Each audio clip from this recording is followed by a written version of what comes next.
Yeah, it is another episode of the Autumn Windbags. He's Juan Soto. I'm RJ Clifford. Let's have some fun today.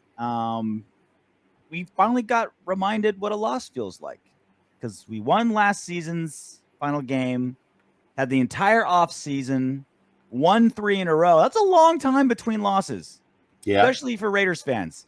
It's like, wow, won the first 3 games, had some close ones, start getting that feeling of invincibility a little bit. Like, yeah, we'll flirt with losing, but that's not for us. That's for the Jaguars. That's for the Jets. That's for the Giants. That's for the Texans. That's what they do.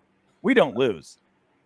And it was a little reminder, like, oh yeah, we were gonna lose some games this season. And went to LA. Chargers handled business, and now we're 3-1 heading into, I guess, now that it's 17 game seasons, it's not easily broken up. Like, oh, that was the first fourth of the season or the first quarter of the season. Mm-hmm. Like, basically, now it's the math's all screwed up. Thanks, game 17. But basically, the first quarter of the season, if you would have said, "Hey, RJ, we're going to go 3-1 and beat 3 10-win teams from last season," what would you think? Would you be happy? I'm like, I'll be doing car wheels. I'll be shooting fireworks out of my truck window. Like, I'd have a Raiders flag out my truck window, shooting an Uzi in the sky, saying, "Hell yeah, awesome!" And that was during the hard part of our schedule. Great. So, as depressed as we were Monday night doing that post-game show, I think big picture, take a step back, look at everything. 3-1's a good spot. Yeah, I mean, we're still tied for the lead in the division. We lost a division game, which is never good. Nothing new. We didn't show anything new that we needed to fix. We knew the issues that we needed to fix going in, and the things that were putting us behind. Slow starts offensively, issues protecting Derek Carr. Those are play calling, shit like that. I mean, at least we know now that we can come back from 14, so that's cool. But just don't give a team a 21-point lead. That's just too much. I mean, 14, we're good. I mean, we didn't expect to go 17-0, right? We were going to lose games. We knew that.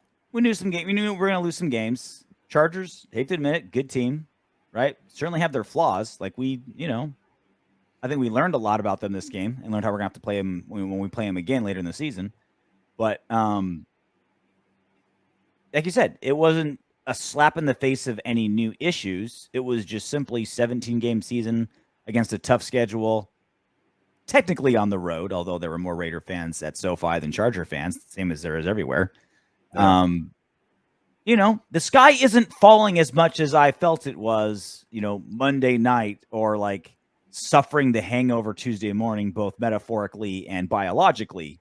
Like, it felt worse. Now that I've sobered up a little bit, had a good day today, got a workout in, well hydrated, it's like, you know what? That Raider flag is still going to go on my flagpole in the front yard. No reason to like put it down and change it for the Stars and Stripes. We're still in a great place. Any Chargers, Chiefs, or Broncos fans that drive by my house look at that and say, "Oh yeah, they are 3-1." That's a winner's household right there. Mm-hmm. Yeah, the things that we need to fix. I think what Monday night showed us is that there's a blueprint of how to handle and how to attack us if we don't fix it. If we don't fix the things that are issues, teams have have a blueprint now of how to beat us, especially defensively, and especially early. They know that they have to jump on us early, there's.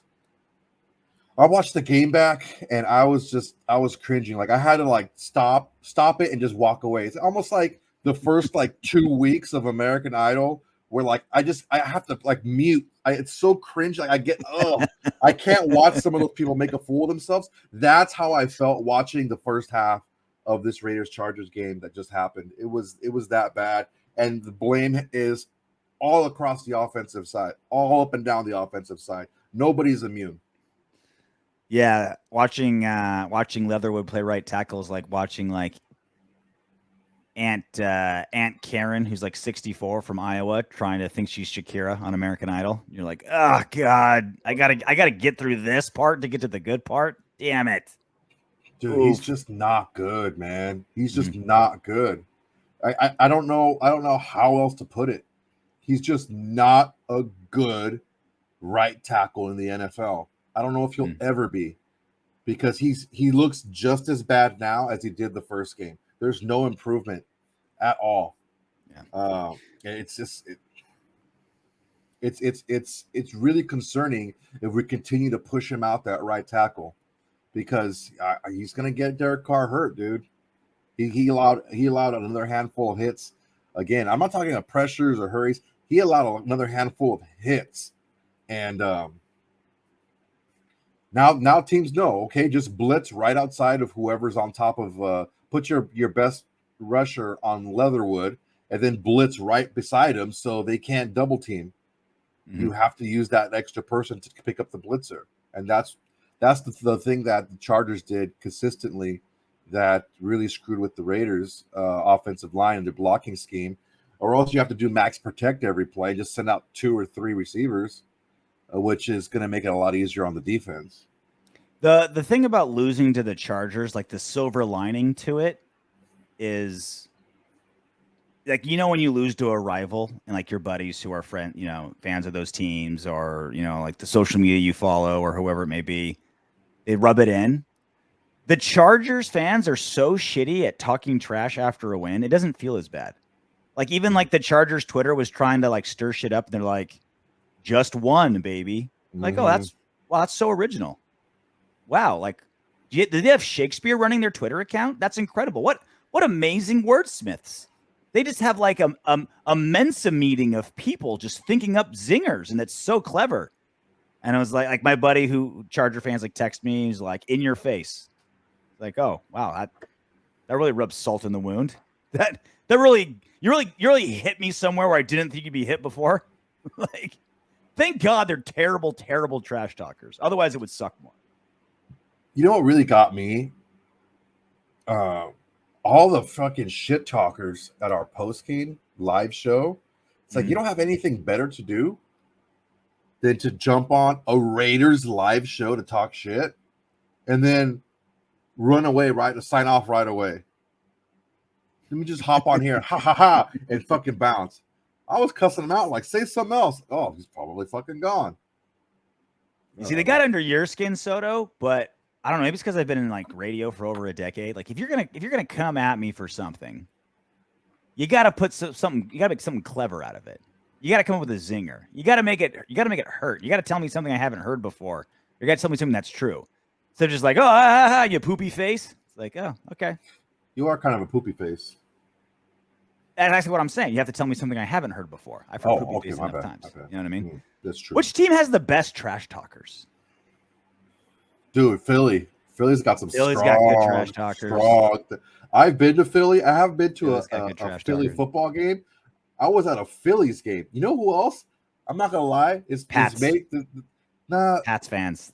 Maybe not football, because they're in people's face so much because they've won so much recently. You know what I mean? Yeah. They have a lot of FaceTime shit talking people because they're on everyone's radar from the from Tuck Rule Tommy winning those trophies. You know who likes to fight the most? It's not the Raiders. Fucking White Sox fans. I've been lucky enough to go to 2 White Sox games at their stadium. Dude, they fucking go at it. And it's mostly White Sox fans against other White Sox fans. Yeah, dude, they fucking go at it, bro. Fucking White Sox fans are gnarly.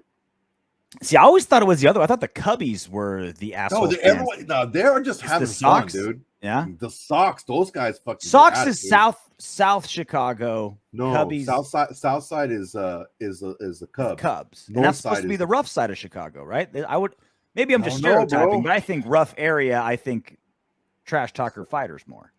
I don't know, man. These guys got privilege or something, and they just want to bow up on somebody. Yeah, maybe they can afford better liquor and they get drunk faster. Maybe. There's a lot of theories. We gotta have like IPA. There's so many like sociological studies you can do at NFL stadiums. Like you could study like human behavior, trash talk, home field advantage, alcohol consumption, fighting, the physical. Like that has got to be like a Harvard PhD's wet dream. just like showing up A with lot like of his data. monocle and like a Argyle vest and like a clipboard, just like, okay, so this Raider fan with the black and white face paint just broke off a bottle and stabbed this guy with a Bolts jersey. What does that mean? Like, that he's really fucking pissed that they're losing. That's what it means. Sometimes the simple answer is the best answer. Yeah. All right. Well, that's the nitty gritty. Let's get into the details. The good, the bad, and the ugly. Chargers 28, Raiders 14. Soto, what'd you see? Okay. I didn't have to jump into a bunch of stats and this person's PFF grade, this person graded out like this. Mm-hmm. Good, the bad, and the ugly is better without it.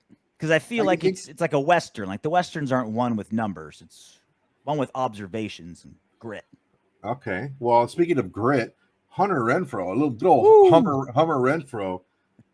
Smart, aggressive play. That fucking tackle on that fake punt, that was probably one of the better like free safety like tracking and like if it would have been in college, he would have been kicked off for targeting. Yeah, that would have fucking been, and it was a thing of beauty.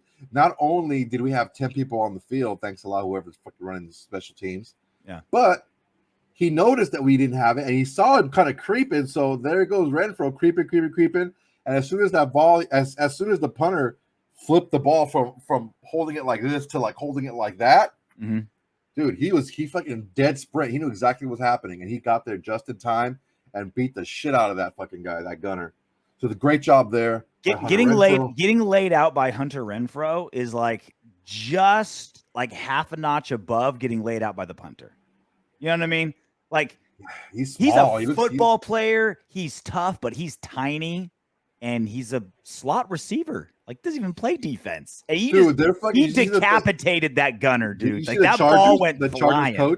The Chargers coach that was right there, jumping up and down. He's like, yeah, what? So good.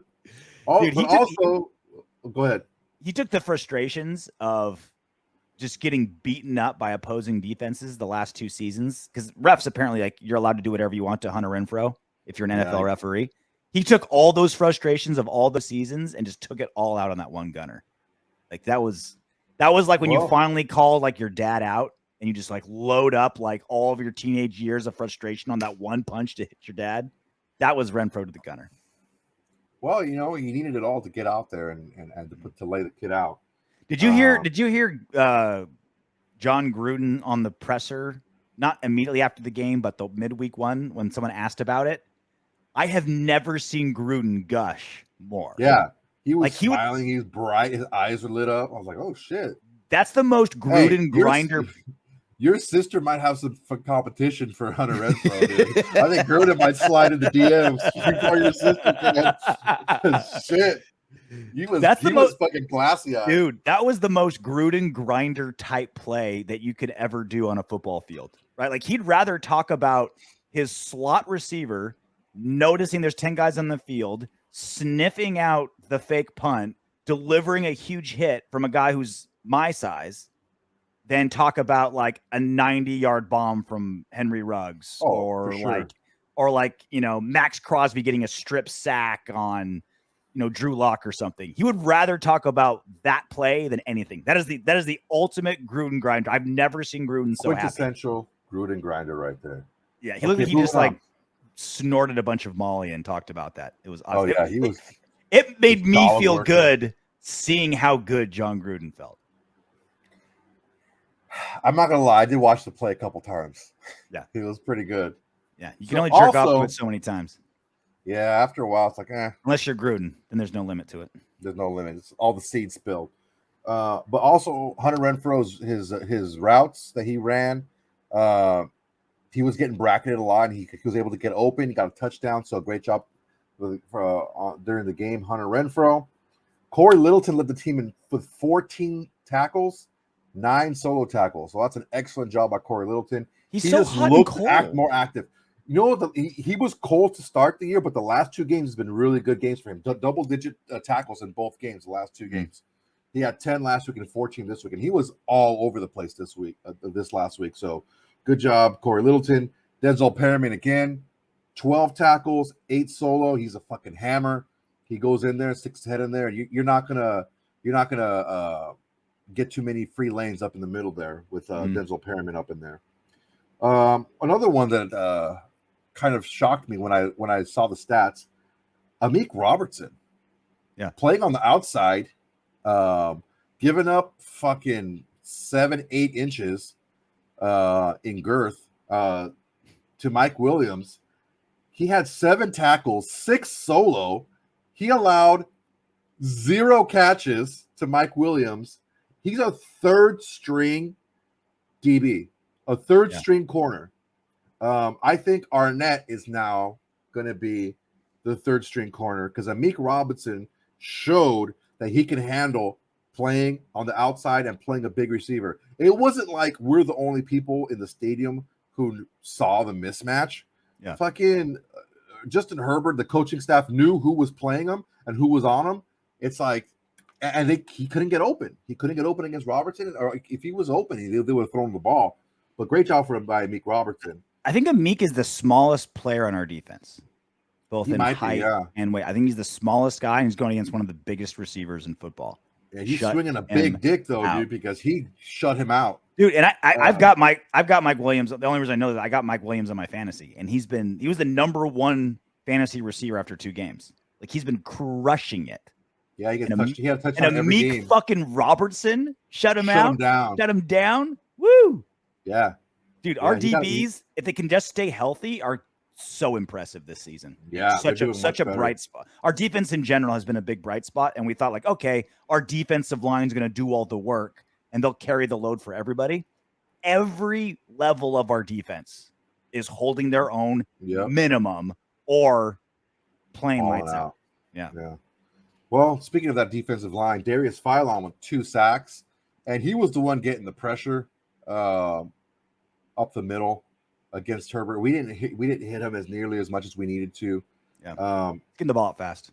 Yeah, he was getting the ball out fast, but I mean, Big Ben got the ball out fast too, and we still were to hit him. It's just we just didn't get there. We didn't do a good job. The rest of the guys didn't do a good job of getting to him and hitting him.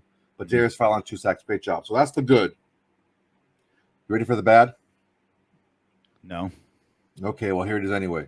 No surprise. The O-line overall blocking was dog shit. Yeah. Their run blocking was terrible. Their pass blocking was even worse. We knew that there was going to be a regression in play by the offensive line, but then you add on top of that all the injuries to our guards, basically our starting guards, and then our backup guards are getting hurt, and you get to throw in fucking Homer Simpson, where the fucking Simmons. I don't know who the fuck that guy is. I have no clue. I had to look at my phone, like, Simmons, who the hell is this guy? And he played like it, unfortunately. He's not a starter. He's not a backup. He's a rotational guy if people get hurt, or else he'd be on the fucking practice squad. And that's what we saw out there. And unfortunately, we'll talk about individuals later. Also the bad, Derek Carr, man. That first half, he wasn't under duress every single time he dropped back. That's what we might think because of how bad the offensive line played, but he had time back there, and he missed 4 throws in the first half. That they were just bad throws, man. He looked like his clock was a little hurried, and he was a little antsy. He missed a wide open Darren Waller twice in the first half, because he threw the ball early. And guys, look, if you guys haven't watched and studied every single drop back in the first half, don't say anything, please. I understand what your brain is telling you, but just, you can tell my shit's shaking. Just don't do it. All right. Just stop. He had a bad game. Okay. He didn't play well. I'm not shitting on the guy. He just had a bad game. All right. He had a fumble again. He had a badly overthrown ball to Ruggs, and also a badly underthrown ball that he was actually able to catch. Deep balls. So that needs to get cleaned up if we want to go and play more like in the second half than he did in the I first have half. just made peace with the fact that, all right, I guess Derek Carr is just going to suck ass in the first quarter of every game this season. Okay. As long as he plays lights out like he has in quarters 2, 3, and 4, and he still throws for 400 yards, 2 touchdowns. Okay. I guess that's how we're playing this season. The end result in the W and the yards and the performance was there. Great. Okay. Went into week 4 against the Chargers. I'm like, okay, after the first quarter, yeah, he sucked ass. Now he's going to turn it on. All right. Couple minutes into the second quarter, he's going to start firing on all cylinders. Couple more minutes in the second quarter. I'm like, okay, here it comes. Here we go. 8 minutes into the second quarter. Like, all right, it's just around the corner. Here we go. Half is over, 21-0, and we're down, shutout. Carr's playing like shit. I'm like, God damn it. Dude, it's God damn it. The problem that is the situational football that we played was bad. And if you're not going to give Jon Gruden the credit for the plays being changed off the line when things are going well, then you can't give Gruden all the blame when the plays aren't working and things aren't going well. So it's got to be shared between Gruden and Carr as far as the struggles happening in the first half and especially in the second quarter. You and I have talked about this a few times, and Jon Gruden even says how proud he is of his first 15 of his script, right? Yeah. And the script basically is meant, in Gruden's eyes, the way he works, it's meant to put the defense in certain positions to get us information of how they're going to react to certain formations and shifts and all this stuff and groupings and all this stuff. And that gives Derek Carr more information to be able to check the different plays later in the game. And that's great, but the issue is when you start switching things up like the Chargers did, they didn't do that whole blitzing thing off of Bosa in the first quarter. They did it more towards the second half or towards the second, in the middle of the second quarter. And that really threw the offensive line and Derek Carr for a loop because they were switching it up. And I mean, if you and I can figure this stuff out about, okay, this is what he's trying to do with the offense, this is what Gruden is trying to do with the offense, the defense is gonna hold back to the first quarter or so. And I want to show you something here. Well, look, we can micro diagnose all the issues with Carr, the passing game, and the offense all day long. And I think this is another one of those seeing the forest through the trees because we watch every Derek Carr throw multiple times. We see all the warts. But at the end of the day, even after that Monday night game against the Chargers, Carr still has more passing yards than anybody else in football, and he's doing it with no run game and a trash line. Mm-hmm. So you're right. Carr, hey, he knows what he needs to fix. We knows what he needs to fix. Keep doing it. But at the end of the day, leading the league in passing yards with no help other than great targets, right? Great targets, good scheme, good arm. Maybe the worst run offense of his career. I mean, his rookie year was really bad too. Oh, yeah, maybe not as bad as his rookie year, but one of his worst lines and one of his worst run games. And he's playing and he leads the league in passing. Like, that's got to count for something. Yeah, I mean, the thing is, if we're going to win, Derek Carr has to lead us to victory. If Derek Carr has a bad game, we're not going to win. It's just not possible. It's not possible for us to win if he has a bad game. Just the way the cookie crumbled this year. Our defense can bail him out for a bad quarter and a half. Not a bad half. Three bad half, bad 3 quarters. That's, our defense is playing much better, but not. It ain't like 0-1 Ravens defense. No, so okay, we have the ball. We're down 14-0. We got about 4 minutes and change, 4 minutes 17, 4 minutes 20 seconds on the clock. We got the ball, and we went 3 and out. Jacobs for 5 yards. Another run, Jacobs for 4 yards. Another run, Jacobs for a yard. That was initially called a first down. Then it was challenged, and nope, you're short. So this cannot happen. We'll get into this in the ugly, but this was a pivotal point in this game. If the Raiders just do something with the ball and make it more difficult for the Chargers to score, because the Chargers went right down, in like a handful of plays. I don't know, it was 9 plays. It only took them 2 minutes off the clock, and ran down the field and scored the third touchdown right before half. Yeah. So that was our ball. That was our chance to not only eat up clock. And the thing is fucking Gruden, when he wants to eat up clock, he's going to run the ball. And it just doesn't make a lot of sense when you haven't done that well this whole year. And you're going to start doing it now.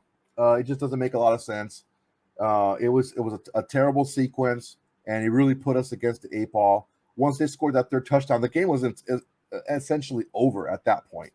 So moving on with the bad, Josh Jacobs, 13 carries for 40 yards. Welcome back, Josh. Yeah, welcome back. Fucking, you're playing like dog shit. If you're hurt or not or whatever, I don't care. If you're out there, if you're able to fucking get out there and play, I expect you to play at some sort of level of an NFL player. Like, it's just fucking terrible. Okay, moving on. I said it a million times. I love me some Josh Jacobs. Great.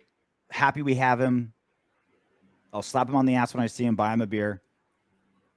But he is O-line dependent as much as an average running back.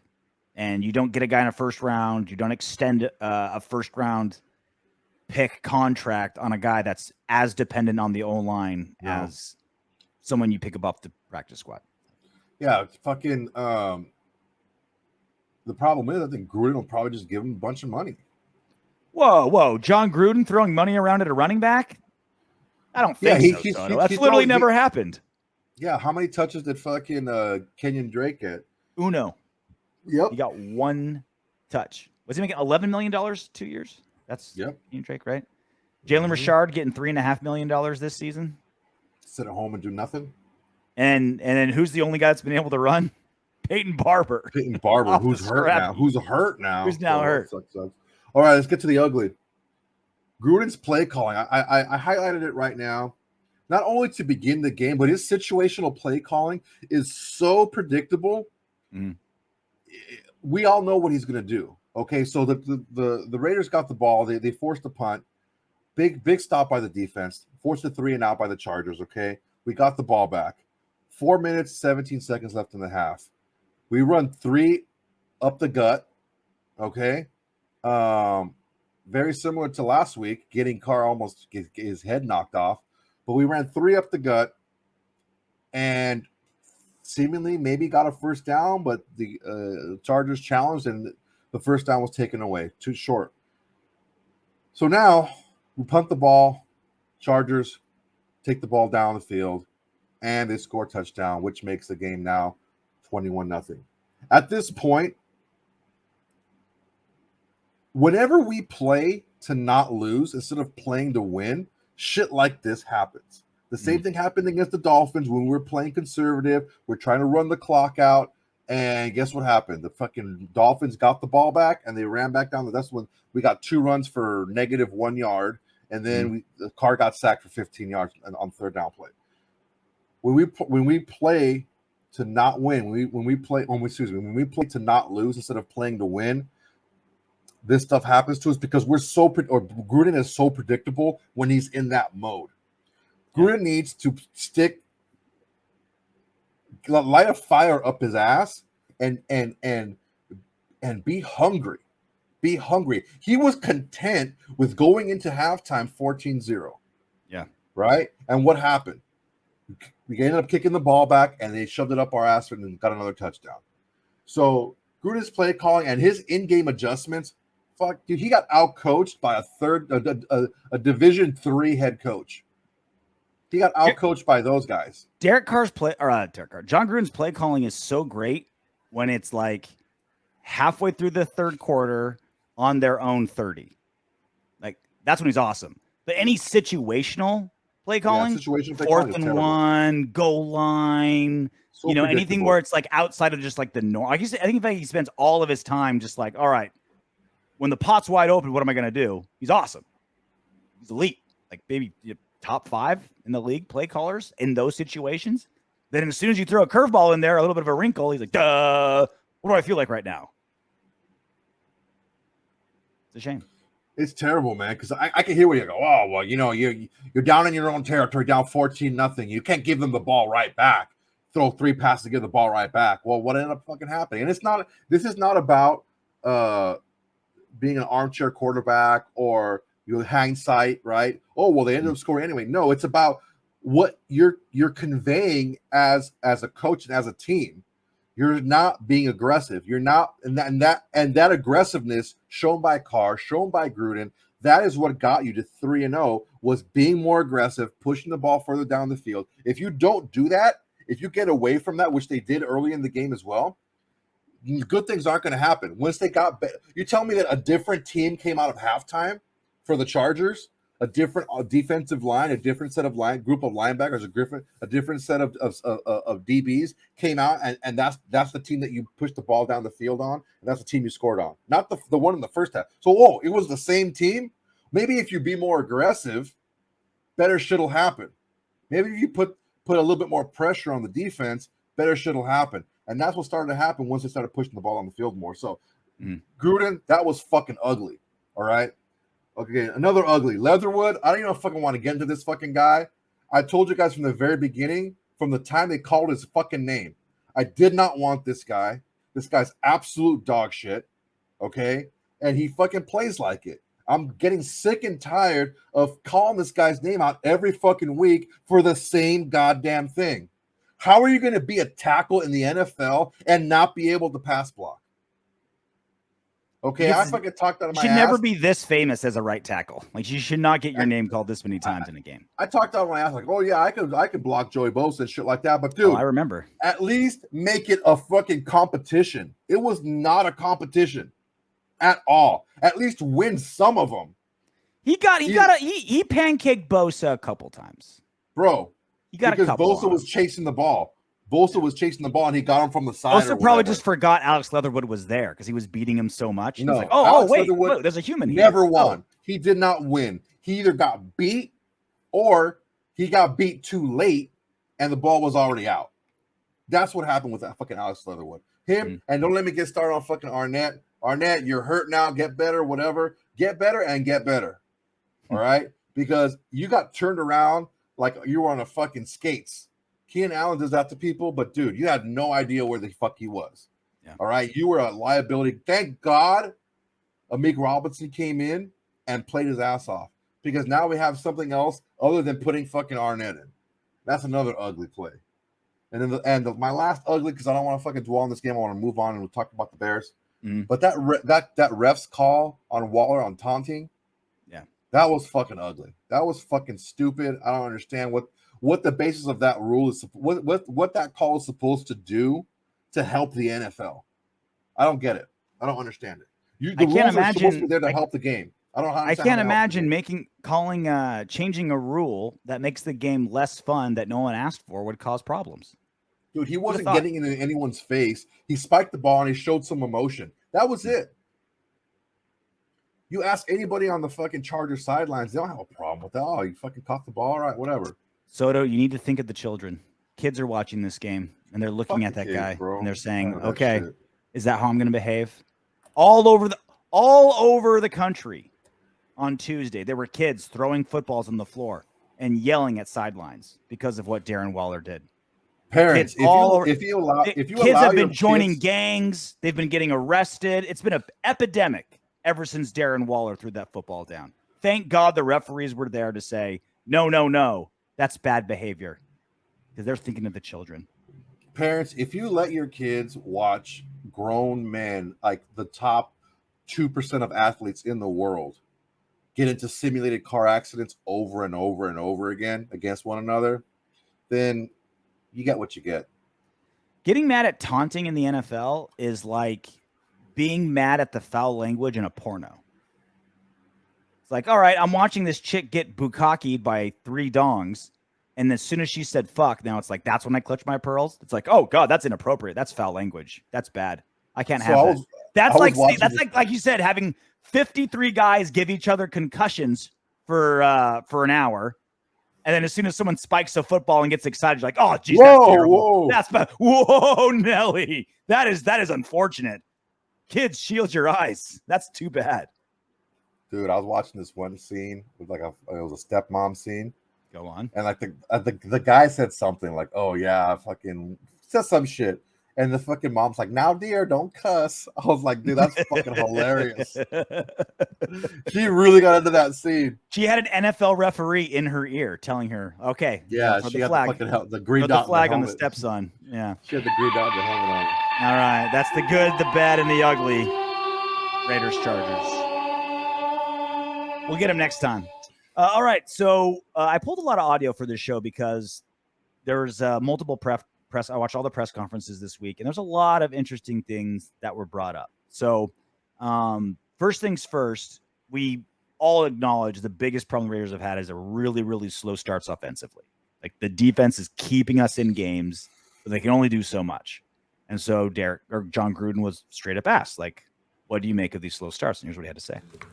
Not to overthink it or anything. Derek's been in command since I've been here. We have a.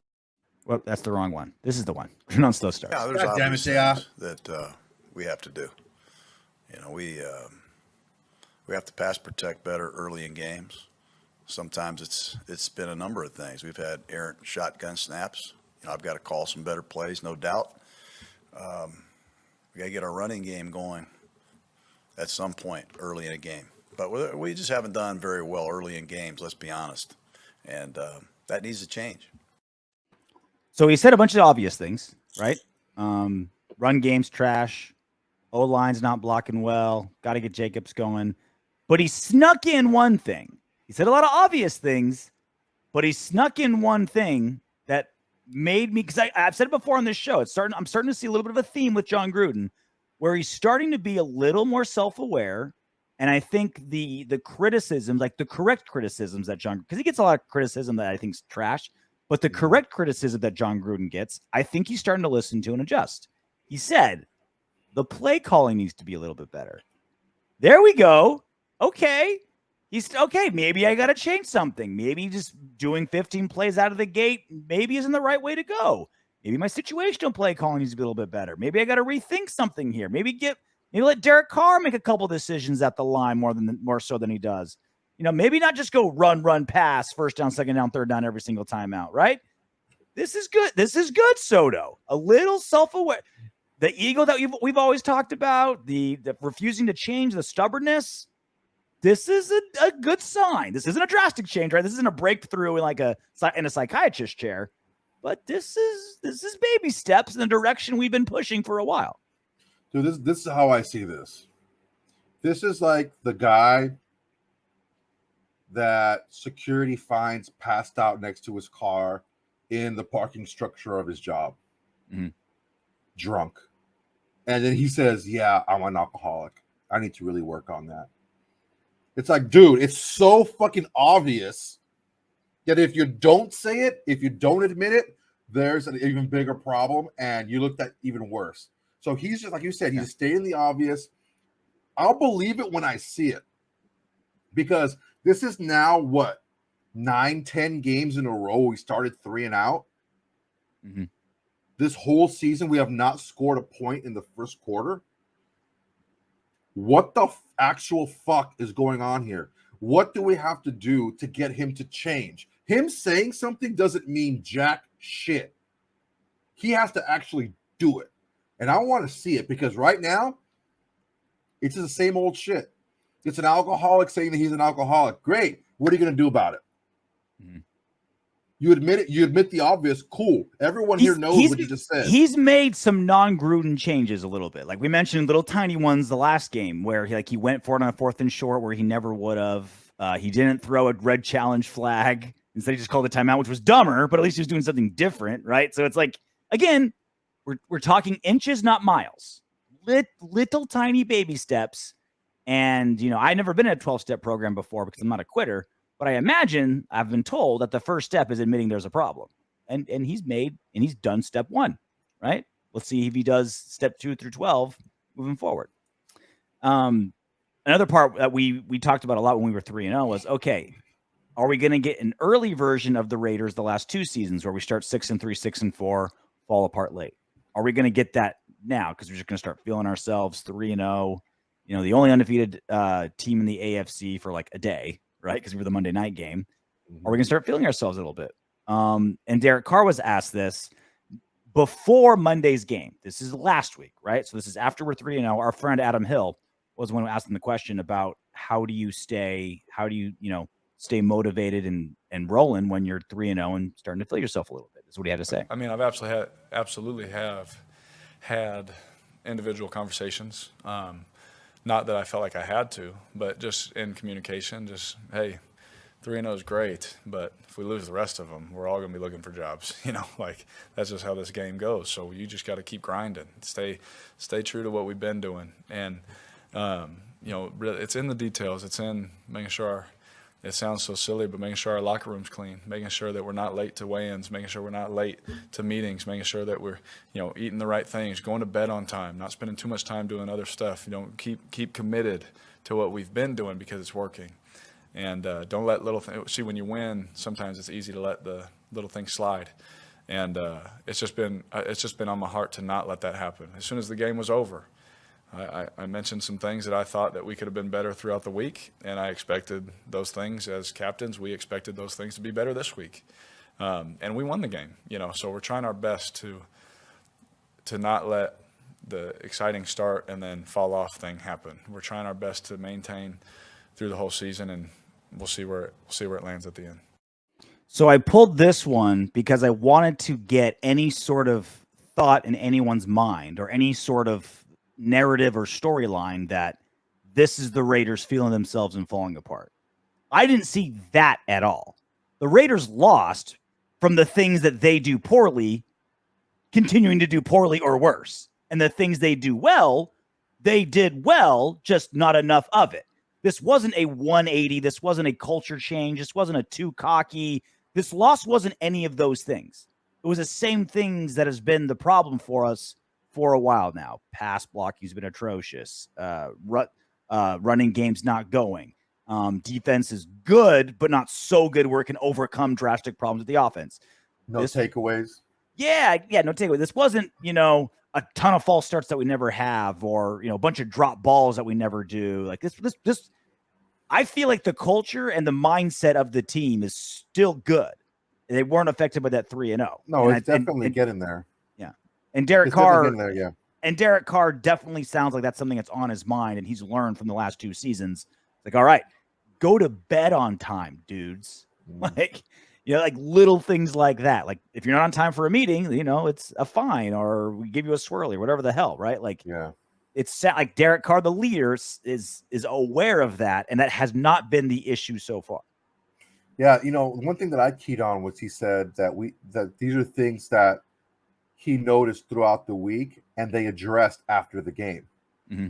That's a good level of consciousness where you can identify things that need to be fixed and then you address them.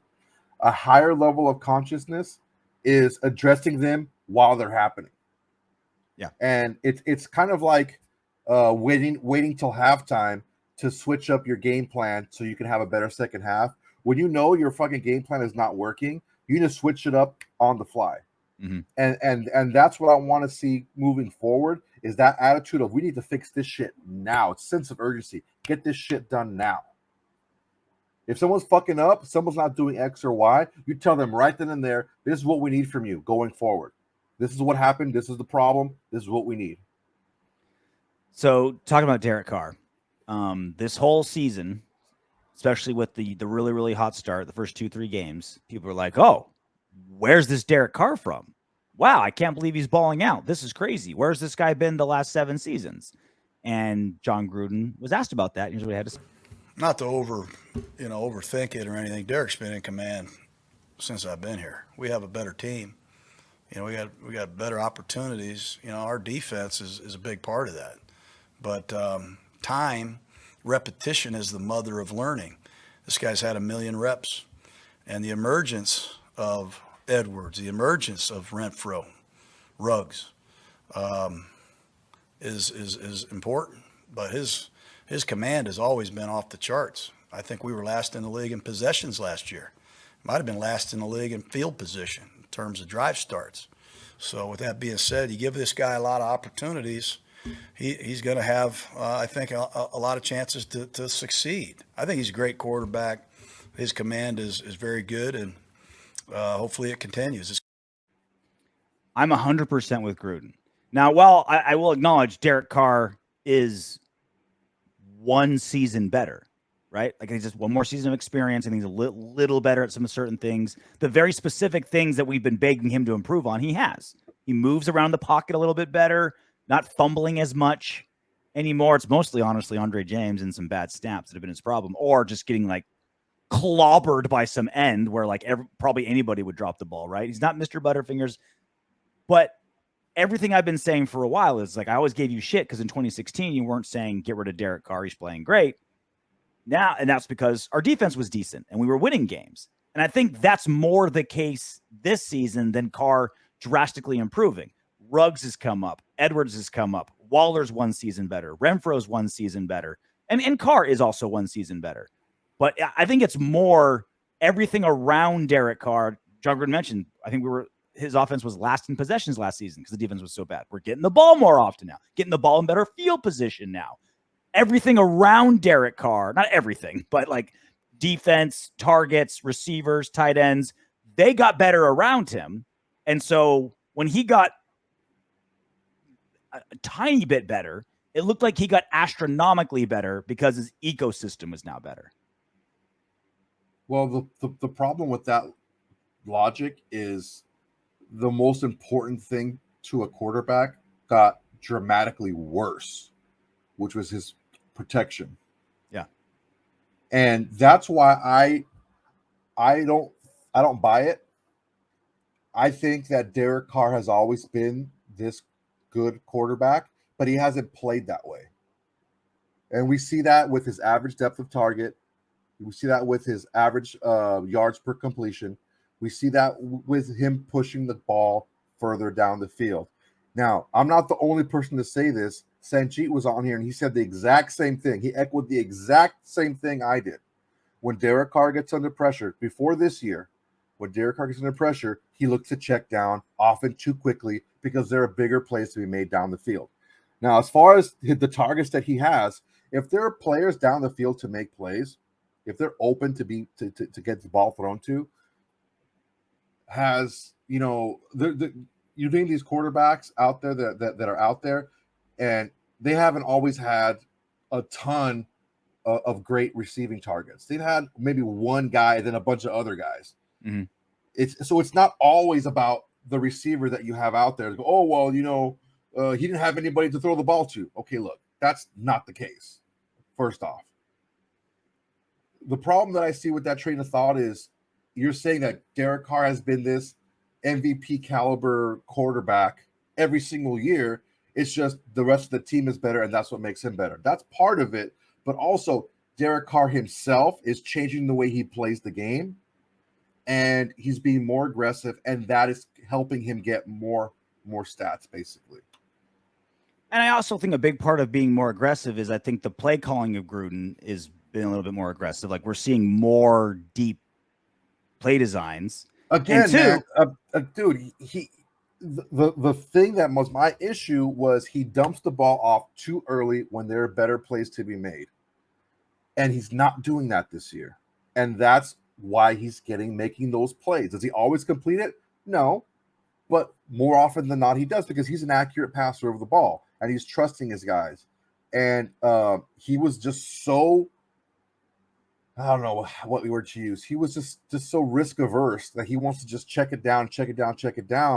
And the plays are down the field, man. That's where it is. I get what you're saying, man. I'm not saying I disagree with you wholeheartedly, but you have to agree with me that his play is better, just not the team. It's his play itself. He's playing better, and it's not just him being in a system for a year longer. I think the team around him improved drastically more than God damn it. God fucking damn it. All right, let's move on to something else. Also this. I'm going to fucking blow up. He can throw 50-50 balls to Ruggs and Edwards this season, which he couldn't do before. You didn't have could've trust in those thrown. guys. That's They weren't going to catch him. Who said, dude? Ruggs wasn't getting separation. God, dude. Edwards wasn't getting separation. Dude, when you say 50-50 ball, it just baked into that. There's no separation. It's a 50-50 ball. Okay. Okay. That's the way you feel about it, and that's the way we're going to keep it. Would you have trust Ruggs in 50-50 balls last season? I won it. I'm not surprised. That's the problem, RJ. You're not addressing what I'm saying. I'm saying that I'm bringing up another part, right? Okay, we moved. But you're not we moved on. What I'm saying. You're we moved that, on because you already said I'm not necessarily disagreeing. So it's like, okay, we can table that one and move on to my next point. Okay, receivers. fine. Are the receivers not? Yes or no? The receivers are better this season. Yes or no? I don't know. It's all Carr. Dude, I concur.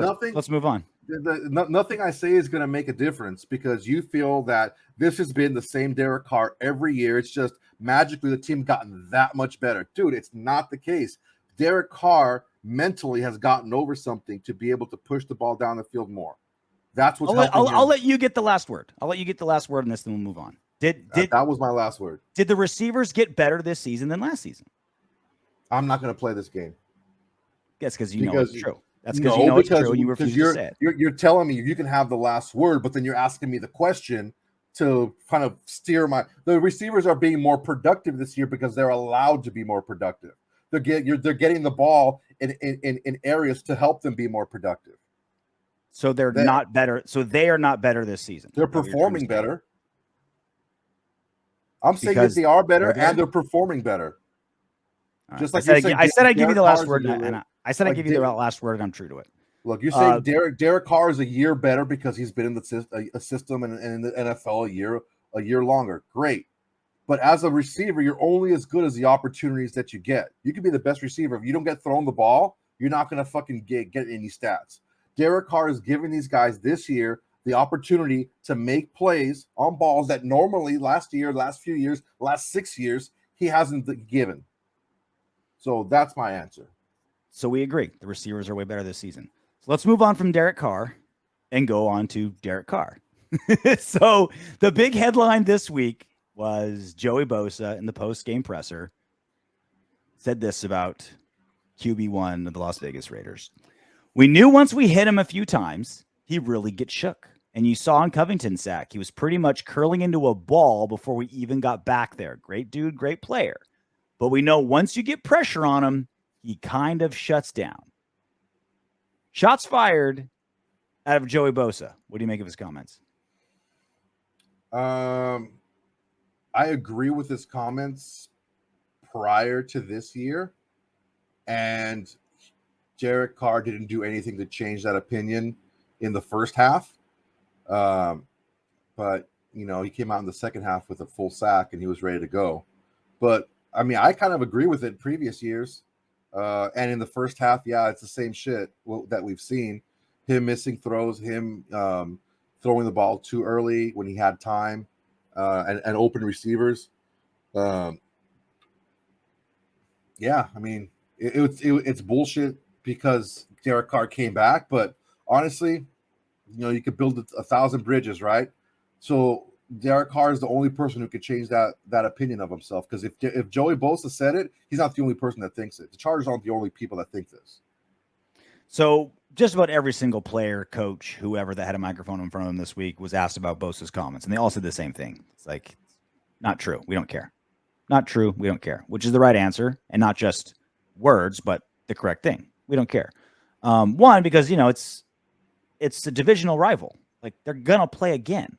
Like, I'll never forget when Cain Velasquez fought Junior Dos Santos the second time. Two former heavyweight champions in the UFC. Junior Dos Santos knocked out Cain Velasquez in 69 seconds the first time. Mm-hmm. Cain Velasquez beat the ever-living crowd in the second time and then beat him again the third time. How the fuck did he stay on his feet that second fight? Daniel Cormier told me, teammate of Cain Velasquez, that Cain told him at the second fight, I know there's going to be a trilogy. I'm going to beat him the second time, and there's going to be a third time. I'm not just trying to win that second fight on that night of the second fight. I'm trying on the night of the second fight, I'm trying to win my second fight and my third fight. I'm trying to put the fear of God in Junior Dos Santos in my opponent so that he's beaten, broken, and mentally destroyed when the third fight comes around. That was his goal. And that's what Joey Bosa is trying to do here. He knows he's going to play the Raiders again this season and twice a season for as long as Derek Carr and Joey Bosa are on opposite teams on the Raiders and Chargers, right? That's what he's doing. And no one's buying it. One, because it's just factually untrue. Like you said, Carr was sacked 4 times. After his third sack is when he started throwing touchdown passes. Yeah, he got sacked twice. He got sacked twice in the first half. Third sack came, and then 2 plays later, he throws his first touchdown. So if the more they sacked Derek Carr, the better he played. It's literally the opposite. After the sacks came, that's when Derek Carr went to being the Derek Carr that we know of this season. Mm-hmm. So one, it's standard issue mental warfare from an opposing defender, and 2, it's just factually untrue. Like it's like saying 2 + 2 = 7. It's just not true. But this statement is what made all the headlines the last 48 hours. Like every single news site, every single football site, every single sports site, Joey Bosa, Derek Carr's mentally weak, right? Every single headline. And it's like, Bosa knew what he was doing. It was going to make headlines, and he knew that Carr would be asked about it. But A, it's not true. B, the Raiders are fully aware of what Bosa is doing. And it didn't work. Swing and a miss, Bosa. Better luck next time. Yeah. The real shitty thing for me is that we have to wait until the last game of the season to play these guys again. We play them again, January 9th? The last fucking Sunday. Sunday. Yeah. And it's like, all right, we have to wait all this time. Hopefully it's for something to play for. Hopefully for something to play for, because so we can serve it up to them and we can hopefully take something away from them. We're going to fast forward to that last week of January, that last game in January. I really, really wonder if Carr's going to bring this up. I'm very curious. 3 months from now, let's see how long Derek Carr holds a grudge. Will he bring this up after that last game? Mark this mentally, everybody, because I'm going to remember, and we're going to talk about it. 58 minutes of episode, 54, 55? Something like that? 54 or 53, episode 53. Yeah, we're flying. Jesus. Last one on Carr.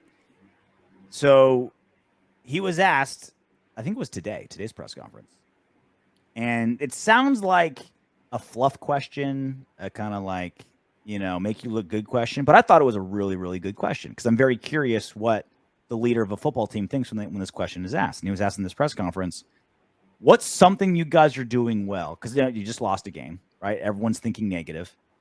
What's one thing you guys are doing well that no one's talking about? Everyone's talking about Carr's passing yards and the points they're making and the defense is improving. What's something that no one is talking about that the Raiders are doing well? And I doubt anyone would have thought this was the answer, but I love this answer. It goes back to the closeness of our team, the brotherhood of this team. I think that's something that is special. You don't always get it every year, but we have it this year with a tight-knit group, and that closeness that we have and that love for each other. That means something. But you see that also, when Daniel misses a kick, man, everyone's over there, bro. You got the next one, bro. Don't worry about that. We got your back. That's on us. We shouldn't have put you in that position. That kind of stuff. You see it everywhere. A guy gives up a play deep. Yannick, I should have got to the quarterback. No, that's on me. After the game, Yannick comes up to me, first person. He's like, we shouldn't have put you in that spot, man. We should have held him to less than that. I'm like, bro, that's not on you, But you see this group that we're all holding each other accountable, and we're taking it upon ourselves. I think that's the special thing that should be highlighted. Now, this isn't just foo-foo rainbows hippie shit, right? This isn't just words. Like, there's something tangible to this. In team sports, trusting the guy next to you and having faith in each other and not having infighting, whether it's a corporate team, a squad in the military, or a football team, you can't put a price on what it does to individuals in a tribe that feel safe with each other. You just can't put a price on that. There's not cortisol running through your veins. You're sleeping better. You're playing better. And a football team, it means so much. And you look at some other teams in the league, right? Jaguars with Urban Meyer, Houston Texans with Deshaun Watson. Like, there's so many clusterfucks going on in this league, right?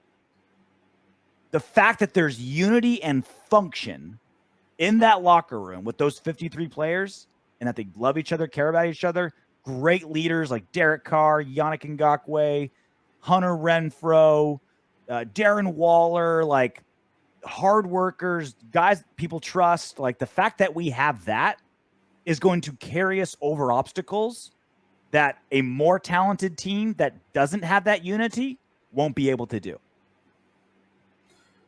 It really, having that strong foundation will allow you to build the structure higher, right? Mm-hmm. It'll be able to take on those cracks in the facade, and that's what happened.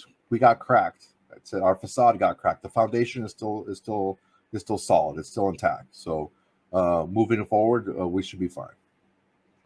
When I was working at Fox, at Fox Sports here in Culver City, I was in their green room. They call it the avocado room in the Culver City office. And I was there with a former Bengals player. I was doing some UFC stuff. He was doing some football stuff, and we were both waiting in the same weight room, and we were having this conversation. I won't tell you who it is. I won't put him on blast. But this player was telling me how when he came into the league at the Bengals, how Chad Ochocinco would get upset during practices and just leave. Go home. Coaches would do nothing. No consequences. They acted like it was a normal day. Coaches acted like they just ordered a sandwich when they watched their superstar receiver throw a tissy fit because he didn't get thrown the ball enough in practice and storm off. And this player, who was a rookie at the time, was like, oh, that's how it works in the NFL. That's how it is. Superstars get to do what they want. Coaches have no authority. Everyone hates each other. That's just how it is in the NFL. With a team as young as the Raiders, having this structure, we're one of the youngest teams in football, having this good unity, structure, leadership is invaluable. Because now you have a whole new generation of young players thinking, this is how it's done. This is how we got each other's back. We're in the trenches together. We hold each other accountable. We don't knock people down. When I screw up, I take it. I try to help. If another teammate screws up, I ask myself, what could I have done to help him more, and not call him an asshole and knock him down. This is something big for us. And again, people are gonna think, oh, RJ, you hippie, this feel good story. Like, no, like this is tangible. This is a tangible quality that this team has that is, I'm not saying it's going to take us to the Super Bowl, but the basement level, like as bad as this team can be, is much higher than where it could have been if we didn't have this system in place that Derek Carr's talking about. I think it was a 2017 season where we started 2-0, and then we went to Washington and got our shit pushed in on like a Sunday night game or something like that. And the question was asked, how were you able to get this going? How were you able to get this win tonight against the Raiders? They were coming in 2-0, and the overwhelming narrative was, yeah, you just gotta hit them hard and don't let them do what they want to do early in the game, and they'll quit. Mm-hmm. And that's what happened. And that's what happened with their season. So they were a lot of the same roster as they had the year before when they won 12 games. And yeah, man, I'm trying to find it if this is the game here. That's the season. Part. Yeah. They beat Tennessee the first game. They beat the Jets the second game. They 26-16. They won against the Jets 45-20. That's when is that the Marshawn Lynch game where no, that wasn't the Marshawn Lynch game. But in the next week, they lost to the Skins, and then they lost to the Broncos, and then they lost to the Ravens, and then they lost to the Chargers. So that's what happens when you don't have a strong foundation as a team. When, like you said, the guys don't trust the guys next to them, and they start letting the doubt creep in, letting that take over their thoughts and their mindset. So hopefully that's changed now. It sounds like it has. Yeah, this is also why I have no problem not having Antonio Brown, Trent Brown, those locker room cancers that despite maybe they can play great, if they drag down what's going right in that locker room, then they're just not worth it. They're just not worth having. Yeah, like just like you said earlier, if you don't have a core group that's strong on your team, and I'm talking stronger than what we seem to have now. I'm talking about like that's in the culture of the franchise. Mm-hmm. If you don't have that, it's going to be like that player that you spoke to, looking at Ocho. Oh, it's just the way it is. You know, certain people act that way, right? Yeah. But if you have that strong core, that strong culture, they stand out from how you're supposed to do things. Mm-hmm. So that's why the teams like, you know, the Patriots in the past and the Bucks and all, they're able to bring those types of guys in because they know, okay, everyone knows that he's going to pull his shit, but he still has to, you know, do certain things, and they're seen as the anomaly. They're not like, this is how it is in the NFL. So we're an hour into this show, and we haven't even touched on the Bears game yet. Do you want to just do like a pregame special, like a YouTube only Bears Raiders primer? We can. I can get through it in a few minutes. It's really simple. It's really easy. We can if you want to, though. Let's do a special. Let's change things up. Okay. Let's do a Raiders Bears pregame special. We'll do it YouTube only. For those of you listening on the podcast, you have to go to the YouTube page. And we'll do it this weekend. And we'll just do, you know, a simple, probably only be like, 15, 20 minutes? About 15 minutes, yeah. Yeah, we'll do that. We will do the What a Windbags, though. Ryan Guns. RJ, I think Gruden is more apt to pat himself on the back for finding Barber than coming to the realization running backs are replaceable. Like, think about this for a minute. You're Peyton Barber, and you're on the practice squad, and you're like, am I ever going to get on this roster? And you see they've got Josh Jacobs, all-pro, Kenyon Drake, $11 million backup quarterback, Jalen Richard, a $3.5 million third-string quarterback that the locker room loves. And you're like, fuck, I'm never going to play. I'm never, ever going to play. Lo and behold, Jacobs gets hurt, Richard on the IR, and Drake essentially gets not benched, but plays second fiddle to you. And you're the only guy that's been able to get over 100 yards rushing on this team in 4 games. What a wild and weird, wacky time. And I'm worried that Ryan is right, that instead of Jon Gruden supposedly, hopefully thinking, let's not overpay these running backs. It matters less who's there and more who's blocking for him. And more, he'd be like, yeah, I found a diamond in the rough. Peyton Barber's the guy. Let's give him $8 million a year. Yeah, I don't know that Gruden is capable of understanding. I'm sure he can understand it, but accepting this fact that the way this team currently is constructed and the strengths of this team, the team has to be a pass-first offense and then run out of those passing formations. Mm-hmm. They can't, and they have to run as a change of pace. They can't establish the run and then pass off. That's not the way this team is built, and that's not the strength of this team, and they've shown it. Robert Pena, let's move Leatherwood to guard and invest in a center. Need to protect Carr. I mean, we've invested in 2 centers. We've already paid James, and then Nick Martin is getting like $5 million to be a backup center. I thought Martin was supposed to play guard too. Are we really like getting like guys off the scrap heap over Martin at guard? No, man. Look, is he that bad? Or Andre James' pass protection is not the problem. His run blocking is suspect, but not the pass pro.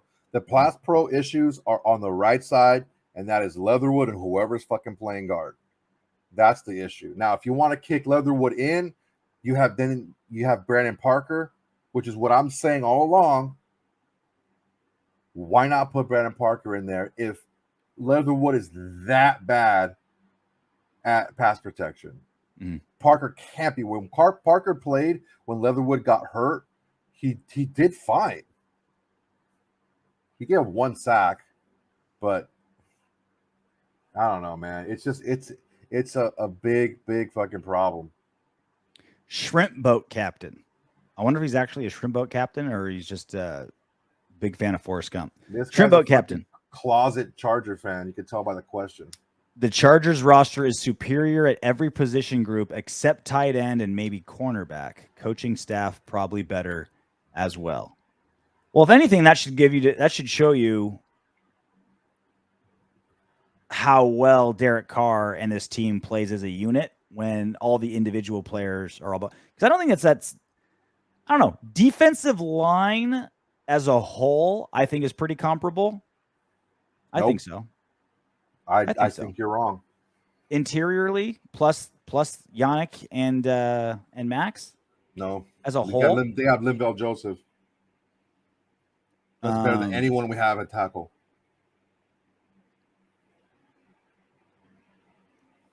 I think our depth is our strength more than individual. Okay, stars. they have better players. That's the bottom line. They have better players all around. But this is my point. Then, if we were able to keep it within 7 points in going into the fourth quarter, and they're better at everything than us, then that I think has to be depth and that team unity that we were talking about.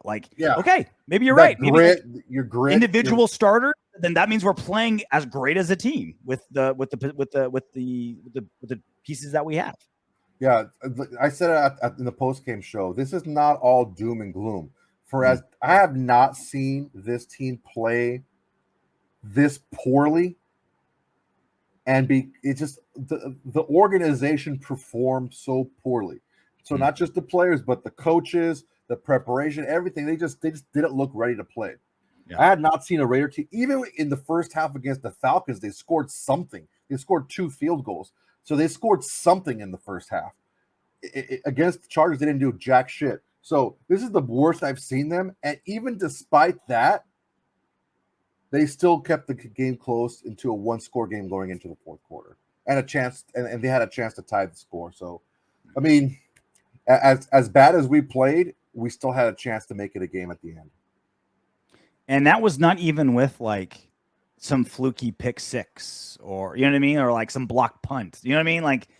That's even without giant swings that are somewhat fluky that can drastically turn games. No, it was just meat and potatoes football. Mm-hmm. So, not that I wouldn't love some of those fluky plays every now and then, guys. God, can we get an if you're listening? How about just one pick six? Just throw one in there just to change things up. Make me wrong. Well, until that day comes, knock on wood if you're with me. Hey, Windbags, if you want Darren Waller to catch 20 touchdown passes this season, don't be afraid to click those subscribe, like, share, and comment buttons. Plus, your comment could be featured in the next What Up, Windbags?